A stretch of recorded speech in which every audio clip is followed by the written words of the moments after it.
Hi dear students. मैं विकास अग्रवाल हूं और हम प्रयास सीरीज में एनएसजीएस 2024 के लिए फिजिक्स पढ़ते हैं। इस सीरीज में ये सारे चैप्टर्स हम कवर करने वाले हैं, जिसमें से यहाँ तक के चैप्टर्स हो चुके हैं और अभी करंटली ग्रेविटेशन चैप्टर जो है ये ऑनगोइंग चैप्टर है। इस चैप्टर को हम दो पार्ट में डिवाइड करके पढ़ते हैं। The first part is the field theory which we have already covered, and today we are going to start with the satellite theory. So, without wasting any time, let's begin the satellite theory. So, students, satellite theory को भी हम दो part में split करके पढ़ेंगे. The first part would be the circular orbit, which are of course easy to deal with, and the second part would be where we take care of the elliptical orbits. ठीक है, तो होता क्या है? Let's try to understand this. Let's say this is a planet of mass m, and there is a satellite which goes around this planet in an orbit of radius r. तो इस orbit का जो radius है वो r मान लेते हैं। Satellite का जो मास है वो स्मॉल m मान लेते हैं सैटेलाइट v स्पीड से जा रहा है। ठीक है, तो जाहिर सी बात है कि अगर सैटेलाइट एक सर्कुलर पाथ में चल रहा है तो इसको सर्कुलर पाथ में मोशन कराने के लिए टुवर्ड्स सेंटर एक फोर्स भी चाहिएगा। वो फोर्स कहाँ से आएगा? वो फोर्स होगा प्लैनेट का ग्रेविटेशनल अट्रैक्शन, यानी कि हम लिख सकते हैं G M by R square is equals to M into acceleration. और सर्कुलर पाथ में जब पार्टिकल घूमता है तो टुवर्ड सेंटर उसका जो एक्सेलरेशन होता है वो वी स्क्वायर बाय आर होता है। तो यहाँ से हमें जो स्पीड मिलेगी वो root G M by R मिल जाएगी। So this would be the orbital speed, इसको हम कहेंगे orbital speed of the satellite. This is the speed with which the satellite goes into the circular orbit. ठीक है, ये फॉर्मूला आप लोगों को याद रखना है, very important formula. So this is the orbital speed. ठीक है, अब अगर ऑर्बिटल स्पीड हमारे पास आ गई है तो हम इससे और क्या क्या कैलकुलेट कर सकते हैं वो भी देख लेते हैं। फॉर एग्जाम्पल, हम इस सैटेलाइट की जो एंगुलर वेलोसिटी है उसके बारे में बात कर सकते हैं, वो v बाय आर हो जाएगी। ठीक है, तो v बाय आर करने से कितना बचेगा? मतलब v बाय आर का मतलब हुआ root of G M by R cube. तो ये ओमेगा आ जाएगा। ओमेगा आने से हम टाइम पीरियड की बात भी कर सकते हैं, तो टाइम पीरियड होगा 2 पाई बाय ओमेगा। ये टाइम पीरियड हो जाएगा, तो ये हो जाएगा 2 pi root of R cube by G M. और in other words, we can write t square is equals to 4 pi square r cube by gm। तो ये भी याद रखना एक रिलेशनशिप है। ठीक है, तो हमने ओमेगा निकाल लिया, हमने टाइम पीरियड निकाल लिया, और क्या रह गया? और क्या निकाला जा सकता है? तो we can talk about the energy. For example, अगर मैं पोटेंशियल एनर्जी लिखूंगा तो वो हो जाएगा minus G M by R into small M. अगर मैं काइनेटिक एनर्जी लिखूंगा तो वो हो जाएगा half M V square which is half M into G M by R. ठीक है, वी स्क्वायर की वैल्यू लिख दी यहाँ पे। ठीक है, तो और जो टोटल एनर्जी होगी, टोटल एनर्जी हो जाएगी के प्लस यू। तो जब हम इन दोनों को ऐड करेंगे will end up with minus G M M by two R. ठीक है, तो यहाँ से हमको एक और चीज दिखाई देती है कि टोटल एनर्जी का जो मैग्नीट्यूड है ये काइनेटिक एनर्जी के बराबर है, जो कि पोटेंशियल एनर्जी के मैग्नीट्यूड का आधा है। नोटिस करो, पोटेंशियल एनर्जी नेगेटिव थी, टोटल एनर्जी भी नेगेटिव है, और टोटल एनर्जी का जो मैग्नीट्यूड है वो काइनेटिक एनर्जी के बराबर है। ठीक है, तो ये जो इक्वेशन है ये सर्कुलर ऑर्बिट्स के लिए वैलिड आती है। ठीक है, ये सर्कुलर ऑर्बिट्स के लिए वैलिड है, यू कैन रिमेम्बर इट।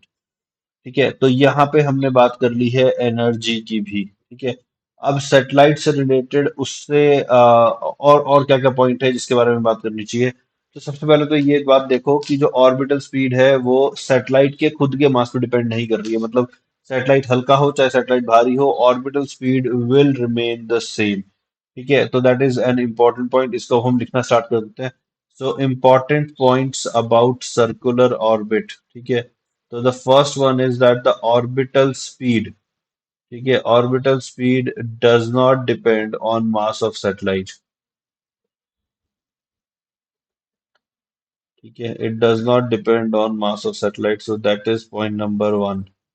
ठीक है, point number two, नोटिस करो कि अगर मान लो ये एक प्लैनेट है और हम इस प्लैनेट पे एक ऊंची बिल्डिंग पे चढ़ के एक पत्थर को थ्रो करते हैं, मान लेते हैं एटमॉस्फेयर नहीं है। ठीक है, तो ये पत्थर मान लो कुछ ऐसे यूं आके गिर जाता, और तेज थ्रो करते तो ये और आगे जाके गिरता, और तेज थ्रो करते तो ये और आगे जाके गिरता, और एक पर्टिकुलर स्पीड पे थ्रो करने पर ये सर्कल ही कंप्लीट कर लेता। मतलब कि ये लगातार अर्थ की तरफ या जो भी प्लैनेट है उसकी तरफ गिरने की कोशिश कर रहा है, गिर भी रहा है, लेकिन डिस्टेंस को कम नहीं कर पा रहा। ठीक है, so from here we can understand that satellite is a freely falling body. ठीक है, सैटेलाइट जो होता है, satellite is a freely falling body.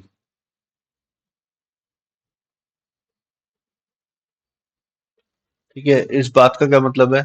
इस बात का ये मतलब है कि सैटेलाइट के अंदर अगर हम अपने पैरों के नीचे एक वेइंग मशीन लगा के अपने आप को वे करने की कोशिश करेंगे, ठीक है, तो हमारी रीडिंग जीरो आ जाएगी। ठीक है, because satellite is in free fall, और फ्रीली फॉलिंग ऑब्जेक्ट के अंदर जो वेट है, अपेरेंट वेट, वो जीरो हो जाता है। ठीक है, जहां तक आ रहा है बच्चों समझ में? आई होप आपको समझ में आ रहा है। नेक्स्ट देखो, अ, किस तरह के सैटेलाइट्स पॉसिबल है या किस तरह के ऑर्बिट पॉसिबल है। सपोज ये अगर प्लैनेट है, ये प्लैनेट का सेंटर है, ठीक है, तो इस तरह की ऑर्बिट पॉसिबल है जिसमें कि प्लैनेट का सेंटर आ रहा है। फॉर एग्जांपल इस तरह की ऑर्बिट ये पॉसिबल होगी क्योंकि प्लैनेट का जो सेंटर है that is part of the plane of this orbit. ठीक है, इस तरह की ऑर्बिट ये पॉसिबल होगी, इस तरह की ऑर्बिट जो है ये पॉसिबल होगी। क्या पॉसिबल नहीं होगा मैं वो दिखाता हूँ। ठीक है, तो किस तरह की ऑर्बिट पॉसिबल नहीं होगी। अम, इस तरह की ऑर्बिट पॉसिबल नहीं होगी, इस तरह की ऑर्बिट पॉसिबल नहीं होगी। So these orbits are not possible, so the orbit must contain the plane of the orbit plane must contain the centre of the planet. ठीक है, तो ये एक पॉइंट हो गया। ठीक है, अच्छा, अगर एक सैटेलाइट में से मान लो कोई ऑब्जेक्ट, ठीक है, जेंटली डिटैच हो जाए तो उसका क्या होगा। तो वो ऑब्जेक्ट भी सैटेलाइट के साथ साथ प्लैनेट के चक्कर लगाने लग जाएगा, यानी कि that object will itself become a satellite. ठीक है, और एक बात है, इंपॉर्टेंट बात है, वो ये नोटिस करो कि जो ऑर्बिटल स्पीड है वो सैटेलाइट के मास पे डिपेंड नहीं करती है। ठीक है, जो ऑर्बिटल स्पीड थी, ऑर्बिटल स्पीड इज इंडिपेंडेंट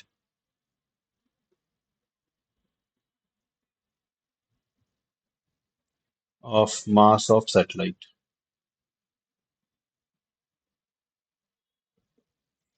ठीक है, तो ये सारे पॉइंट, जो पॉइंट हैं, ये सारे याद रखने लायक पॉइंट्स हैं बच्चों। इनको आप याद रखिएगा। ठीक है, अब जैसे सर्कुलर ऑर्बिट में भी दो तरह के और सैटेलाइट्स होते हैं। ठीक है, तो वो कौन कौन से होते हैं। एक होता है जियो स्टेशनरी, ठीक है, जिसको जियो सिंक्रोनस भी कहते हैं। तो जियो स्टेशनरी सैटेलाइट, और दूसरा होता है पोलर सैटेलाइट।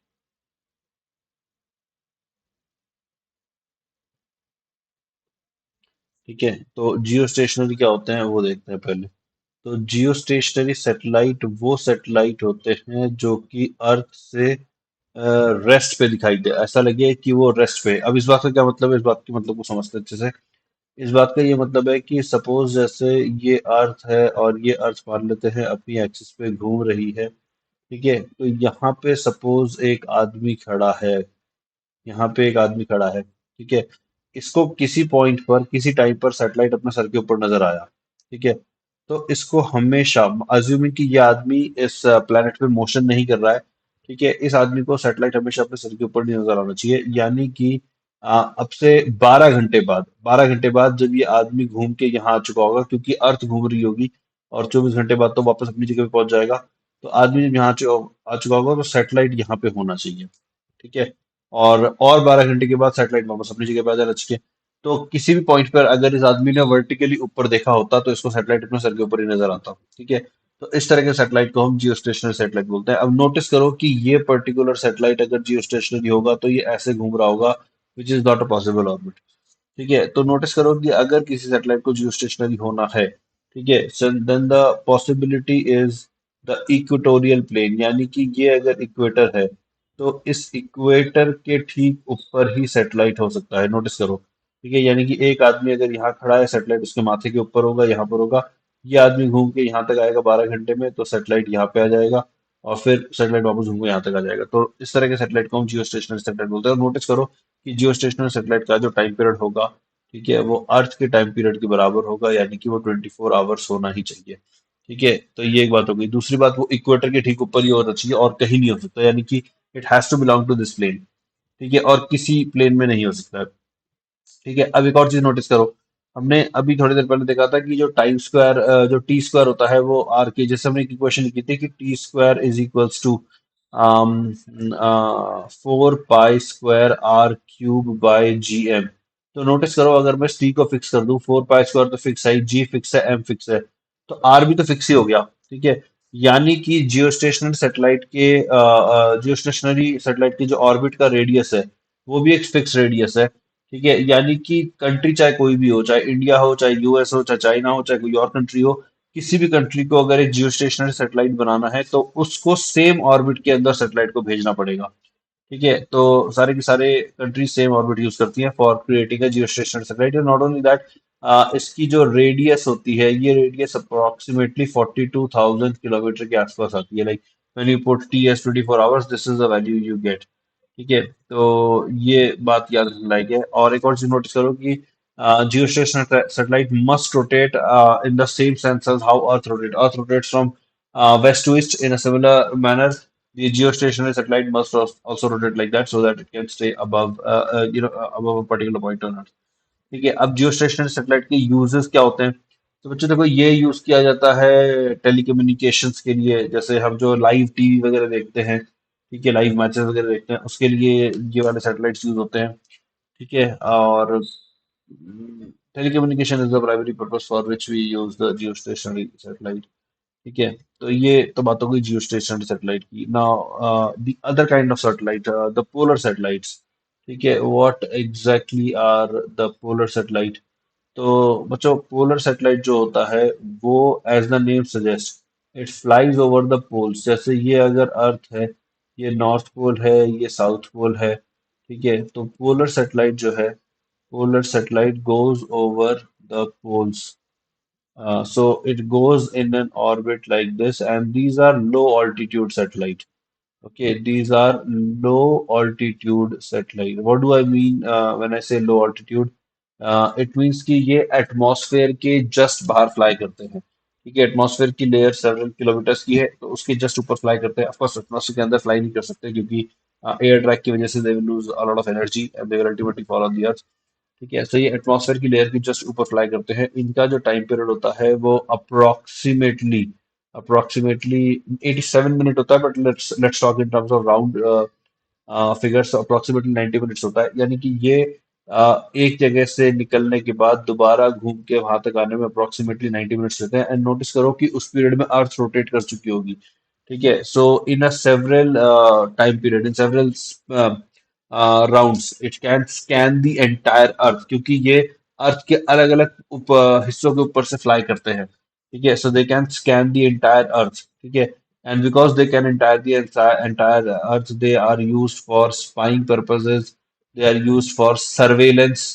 ठीक है, ये सर्वेस करने के लिए यूज किए जाते हैं। They are also use for weather monitoring, because ये पूरी की पूरी अर्थ की फोटोग्राफ खींच सकते हैं। तो ये अर्थ पे किस तरह का क्लाउड सिस्टम बिल्ड हो रहा है, वो भी फोटोग्राफ खींच के वो बता सकते हैं। तो ये जो सैटेलाइट्स होते हैं, इनको हम यूज करते हैं वेदर मॉनिटरिंग, सर्वेलेंस और स्पाइंग पर्पसेस के लिए। Alright, students, we will now look into the elliptical orbits. Alright, तो elliptical orbits जो होती हैं, इनको जो नेचुरल सैटेलाइट्स होते हैं, they are generally following the elliptical orbits, and everything about the elliptical orbits is contained in what we call as Kepler's laws.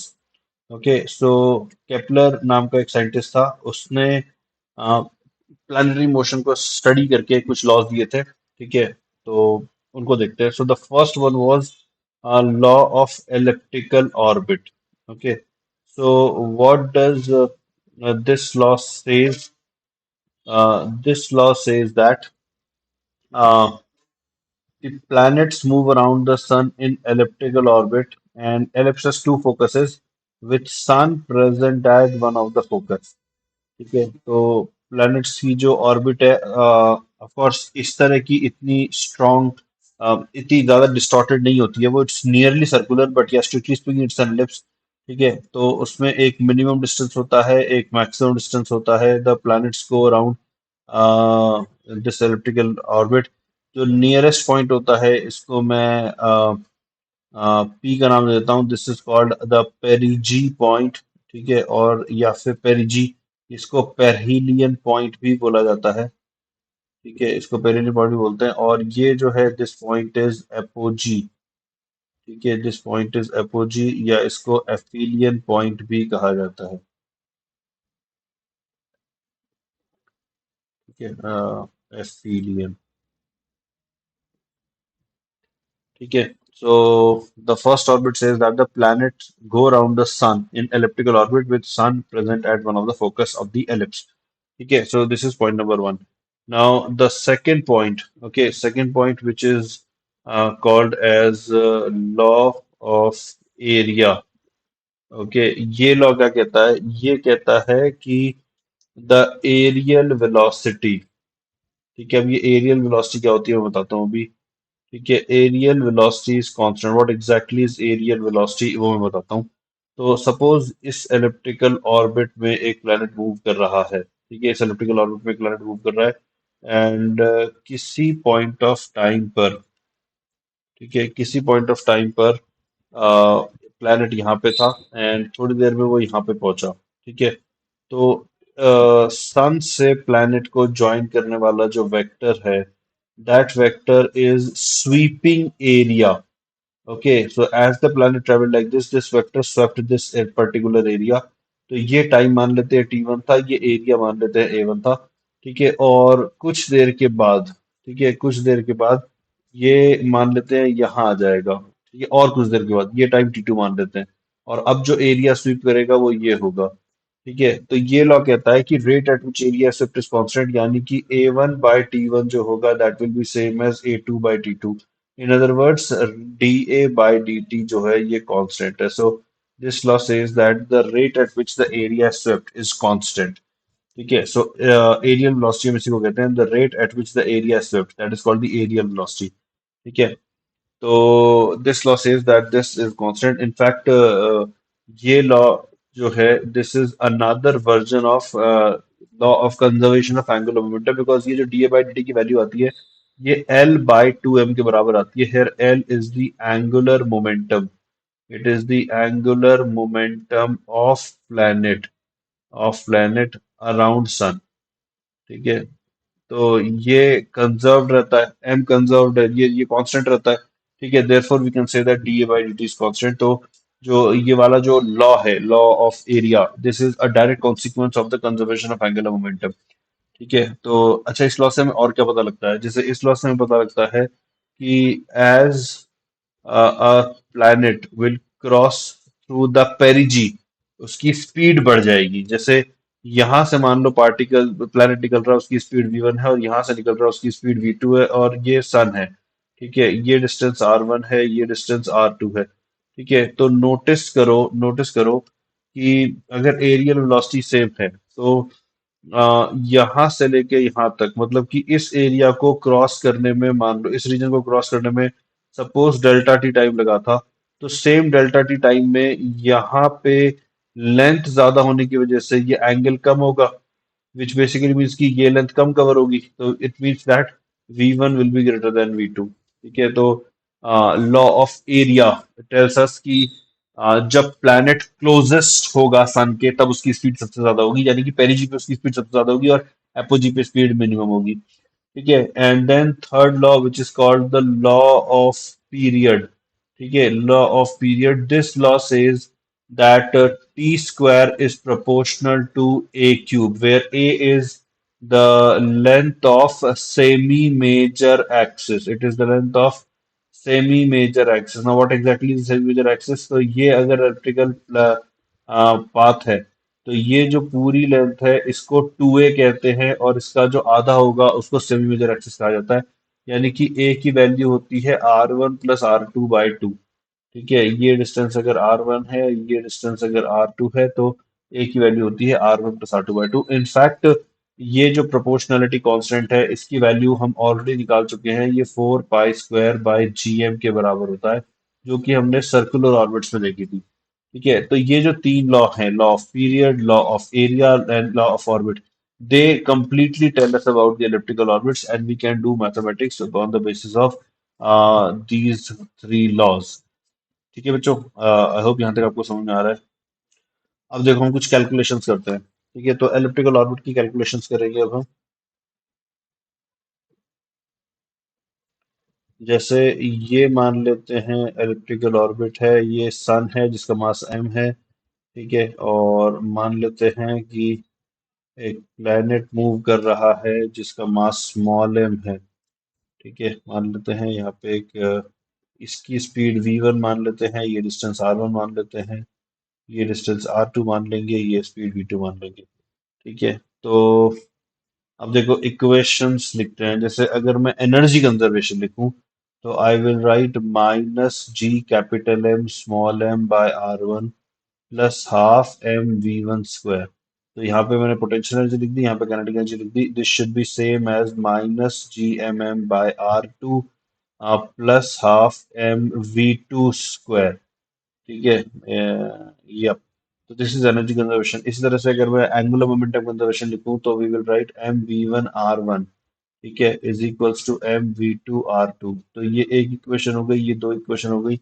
In equations में अगर मैं वी वन और वी टू को अननोन मानूं और solve करूं तो सॉल्व करने पर वी वन की वैल्यू आ जाएगी root of two G M upon R one plus R two into into R two by R one. इसको याद कैसे रखना है?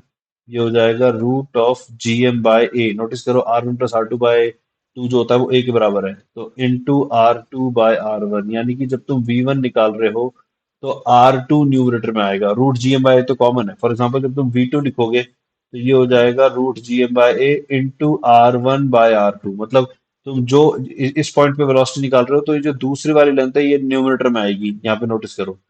ठीक है, तो ये याद रखो। और अगर अब मैं इस V1 को उठाकर एनर्जी वाले एक्सप्रेशन, मतलब जैसे इस इक्वेशन के लेफ्ट हैंड साइड में डाल देता हूँ V1 को, ठीक है, तो मुझे टोटल एनर्जी पता लग जाती है और वो टोटल एनर्जी होती है minus G M M by two A के बराबर। ठीक है, ये जो आती है minus G M M by two A के बराबर आ जाती है। और अगर हम एंगुलर मोमेंटम निकालना चाहें तो हम वो भी निकाल सकते हैं। एंगुलर मोमेंटम जो होता है ये होता है जैसे M V one R one, तो ये बन जाएगा एम वी वन की वैल्यू हमने लिखी थी root of G M by A into R two by R one. और इस आर वन को मैं ब्रैकेट के अंदर ले आऊंगा तो ये आर वन स्क्वायर हो जाएगा, ये कैंसिल हो जाएगा। तो एल की वैल्यू हो जाएगी M root of G M by A into R one R two. ठीक है, तो ये सारी चीजें याद रखो बच्चों। ठीक है, यहाँ तक की बात आ रही है समझ में? तो एलिप्टिकल ऑर्बिट के केस में ये सारी चीजें हमें याद रखनी चाहिए। अब इनको यूज कैसे करना है उसके ऊपर मैं क्वेश्चन दिखाता हूँ। ठीक है, फॉर एग्जाम्पल मान लेते हैं ये एक प्लैनेट है, सॉरी,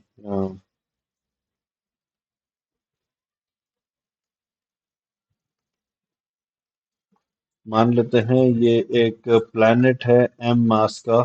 और इससे मान लेते हैं